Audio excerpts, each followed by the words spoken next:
How do you use LinkedIn? Do you scroll the feed like Instagram? Do you frequently post? Do you use it to network? I credit much of this podcast success to being relentless with my networking. My goals of interviewing a founder in all 50 states and as many countries as possible will not be fulfilled unless I do just that. And the show is stopping in Denmark for the first time to sit down with a Forbes 30 under 30 recipient who has founded 3 companies, Nina Shini Andersen.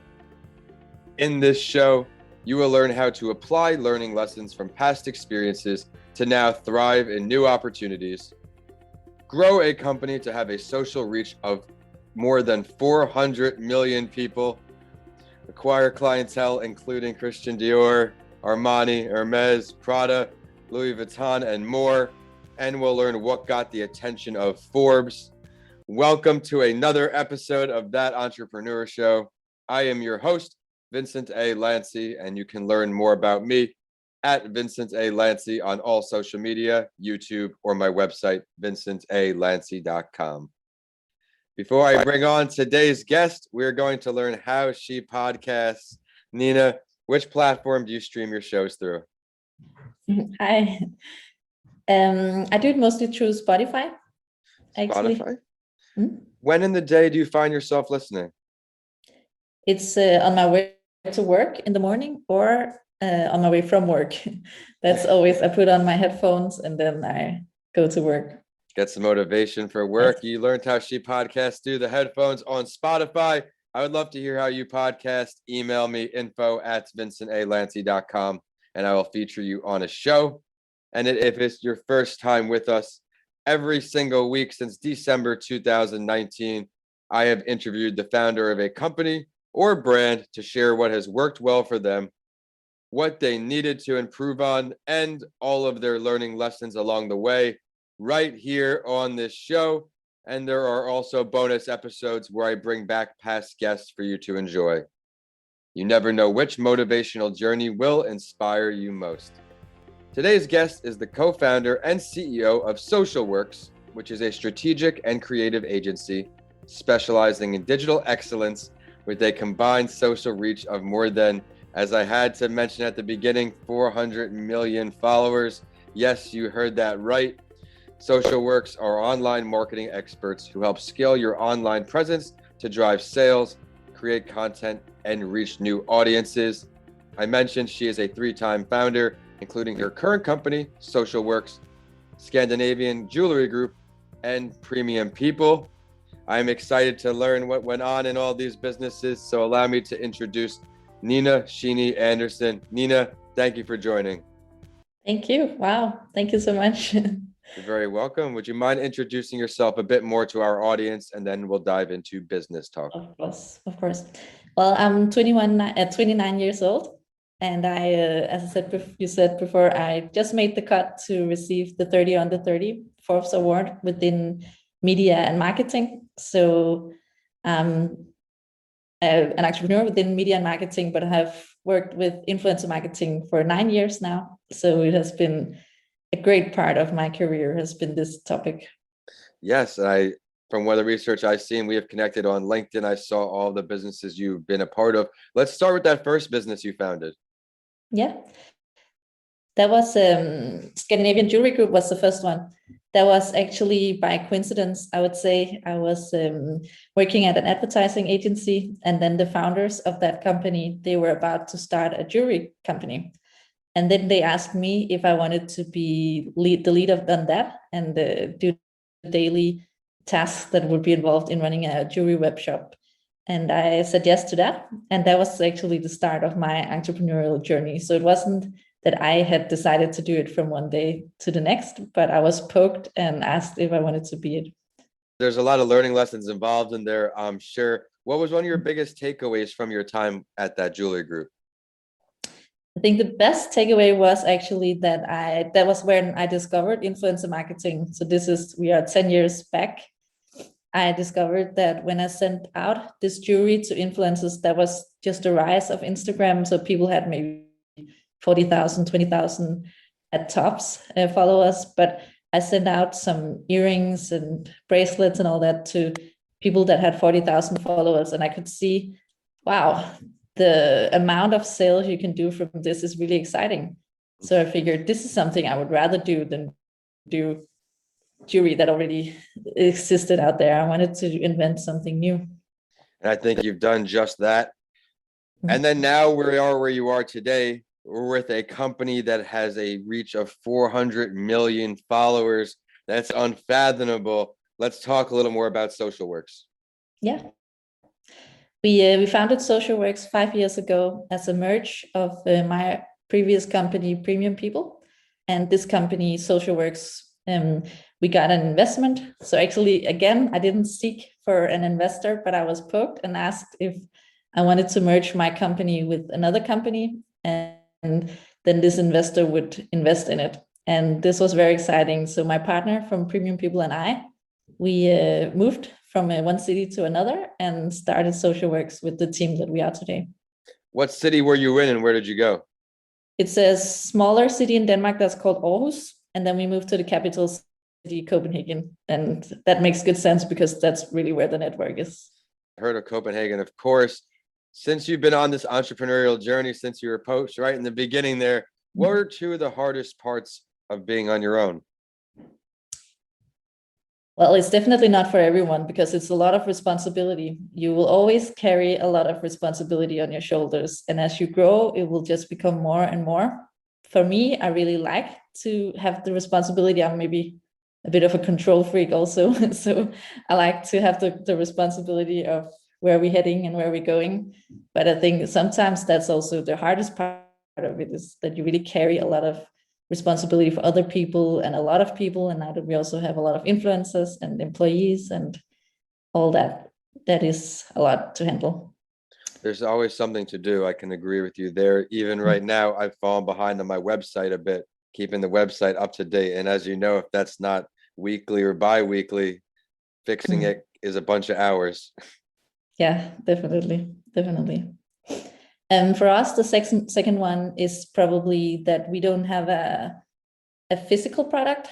So we always have to find the best people and get the best people involved and grow them. And because our product is not something you can see or feel or touch, of course, the product is eventually when you do photos, but it is something you have inside of your head. So it's also developing the product. It's also hard, but it is something we are becoming better and better at. So who is your ideal customer? It's a lifestyle brand. I would say a lifestyle client is our ideal customer. But we also have, I would say, we have customers and clients because the influencers are also, in a way, important customers for us. Let's talk a little about influencers on there for everyone listening out. Maybe that could be a good fit. We are sort of a management for our influencers. So we handle everything from A to Z. For our influencers, it's negotiating their brand partnerships. It's helping them with their PR. So we're becoming on the front page of a cover of a magazine, or having an interview with the magazine or whatever. It's helping them with creating their own products. For some of them, we have our whole design team that helps with designing items. Even it can be their own brand or for another brand. We sometimes do capsule collections. So anything a manager could possibly do, I would say. That's a great service you're providing, especially in the current digital age right now. Can you please now share one of your greatest lessons learned from all over your years in entrepreneurship, or one of your greatest failures, whichever you look at it as? Mm-hmm.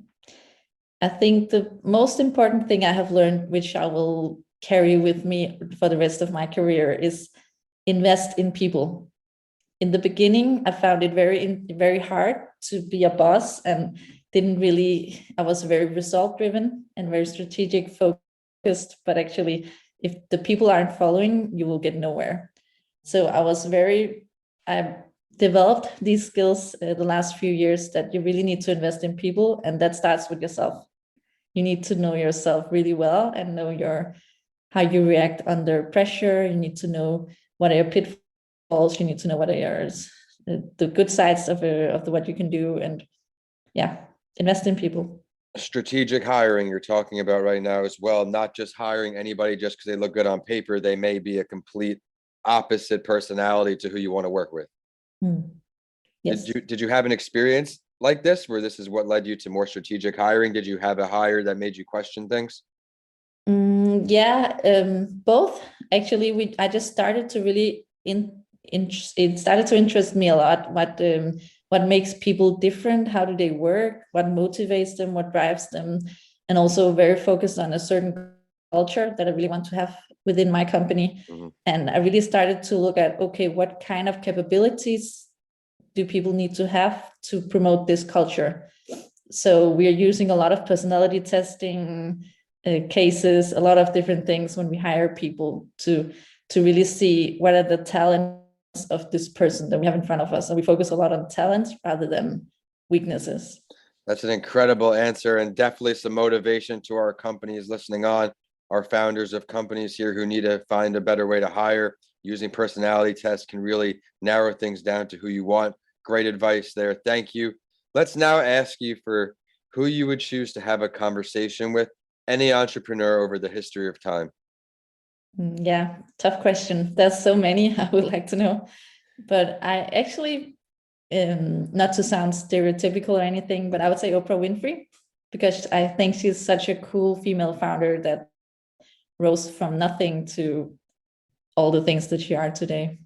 Yeah, her story is unbelievable. Classic story of people telling you, no, you are not good enough. You are not going to make it. And then now look at her. She has her own enterprise, really. Yeah. Where would you choose to meet Oprah if you had the chance to pick a meeting place? Where would it be? Oh, wow. Maybe some of the places from her childhood. I've read a lot of her books, and I know this has affected her a lot. But maybe that would be really interesting to see where she's from. We'll have to tag her when this episode comes out to make that happen. Nina, what's next for you? I know you're working at Simple Works right now. Is there something new on the horizon? Are you looking to grow? Please share.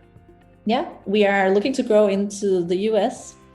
So we are going to we have a whole program that that Denmark is sponsoring actually. So we have a mentor and we are doing our pitch training and everything to get ready for the American market. And then we're going to New York in February with 10 other Danish companies that have been chosen by the government to have a lot of potential in the US. So we're going to New York in the Chrysler building and we will pitch for a lot of investors there. Congratulations. I'm looking forward to hearing more about this. Keep me in the loop so we can share all these amazing announcements. What is the biggest thing you're looking for out of these investors? We want to partner with an American influence agency. I think we will see what time will tell.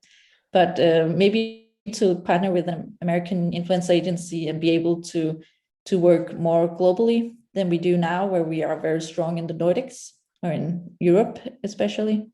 So we really want to be more of a global company. I'm looking forward to seeing your company evolve. And right now, I think it's a great time to get into the spotlight story. If it's your first episode with us, each week I share the entrepreneurial journey of a fellow entrepreneur to inspire you, the listeners, and then we get our guest take on it. As we have an all-star entrepreneur from Denmark on the show today, I will now introduce the story of another in Milena Belafonte. And I had not learned this story until I was doing this write-up, but it is a great one of following your passion, no matter how long it might take. She started her modeling career in Paris with famed Danish photographer Gunnar Larsen before moving to New York to become a singer, dancer, producer, model, writer, and overall entrepreneur. She has been in countless TV shows, music videos, movies, commercials, you name it, and worked with big names like Calvin Klein and Dior. But she spent most of her childhood performing with her parents and professor at the Royal Music Conservatory. And then once she was signed to Sony Records, she wanted to become an entrepreneur, do more than one thing. She co-founded magazine Top Model, where she wrote a weekly column and soon had her first nationally published story as only a teenager. I really like this story because it really shows how you can spread your wings. Then she released several records, toured with her own band and then other bands, had the full-time modeling career going on, doing campaigns worldwide. But then something new came up. She met others for drinks after a show, and then she felt the need to create a production company to really capitalize on all of these relationships and experiences. The production company soon began writing stories, doing documentaries, consulting, you name it. And then her latest endeavor, The Journey, is an international fashion festival for designers all over the world. She really started out with something and then just branched her umbrella open. What do you like best about her story, Nina? I think it really describes the core of being an entrepreneur, that you're so restless and you will have a lot of projects going on. You can't help it. You always see possibilities to do stuff and do new things and create more and do more. I can definitely relate to that. That's exactly how I feel too. Right now, even we have something coming up for the holidays we're working on. We're working on everything that's coming out right now. A great analysis there. And I want to thank you so much, Nina, for coming on the show. I really appreciate how you walked us through all three of your businesses right to start. And then from there, all the learning lessons unraveled. I like how you shared the personality testers for your hiring. I think it sounds like it's something that people should be doing, but you don't hear it enough. I think that will set some good examples for our listeners to make the correct hire. And I loved why you chose Oprah. Great selection. Now I'm going to ask you for your last word. Yeah, well, thank you so much. Thank you for having me on the show. I hope it could inspire some people to go out and chase their dreams. And yes, remember to invest in people. Great last word. Now tell us where we can find you, where we can find your businesses, everything, Nina. Yeah, you can follow me on Instagram. That's Nina Shini. And then you can find Social Work CPH on Instagram. You can see a lot of our campaigns there. And then you can find my LinkedIn account, also Nina Shini. Thank you for sharing that. And that is where we connected as well. Nina is a great resource and she has a lot to offer, as you could tell by 400 million people feeling the same way. While you're all on her social media, be sure to check us out too at That Entrepreneur Show across social media, except Twitter, at Podcasts by Lancey. So you have updates from all my shows. I am at Vincent A. Lancey on all social media, YouTube, and my website is vincentalancey.com. It's time to end the show with a quote, and this one is from Erica Jong. You take your life in your own hands, and what happens? A terrible thing, no one to blame. Thank you for tuning in, and we will see you next week on That Entrepreneur Show. Nina, thank you again. Thank you.